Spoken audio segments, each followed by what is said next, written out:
প্রথম বোলার হিসেবে আইপিএলে 200 উইকেট নিলেন যুজবেন্দ্র চাহাল। সোমবার এই লেগ স্পিনারের মাইলফলক অর্জনের ম্যাচে রাজস্থান রয়্যালসও 9 উইকেটের জয়লাভ করে মুম্বাই ইন্ডিয়ান্সের বিপক্ষে।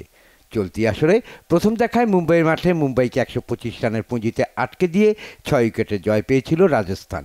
ফিরতি দেখায় মুম্বাই বৃষ্টিবিঘ্নিত ম্যাচে 9 উইকেটে 179 করে। তিলক ভার্মা 45 বলে 65, নেহাল ওয়াদেরা 24 বলে 49 করেন।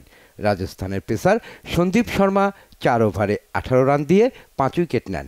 যুজবেন্দ্র চাহাল ইনিংসের অষ্টম ওভারে মোহাম্মদ নবীকে কট অ্যান্ড বোল্ড করে আইপিএলের প্রথম বোলার হিসেবে 200তম উইকেট উদযাপন করেন। টি-20তে 349 উইকেট পাওয়া এই লেগ স্পিনার 4 ওভারে 48 রানে একটাই সাফল্য পান।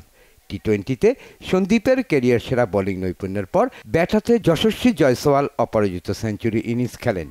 এই ওপেনারের 60 বলে 9-4 ও 7 ছক্কায় করা 104 রানে 18 ওভার 4 বলে 1 উইকেট হারিয়ে লক্ষ্যে পৌঁছায় লিগ টেবিলের শীর্ষে থাকা দলটি। জশ বাটলার 25 বলে 35, অধিনায়ক সঞ্জু স্যামসন 28 বলে অপরাজিত 38 রান করেন।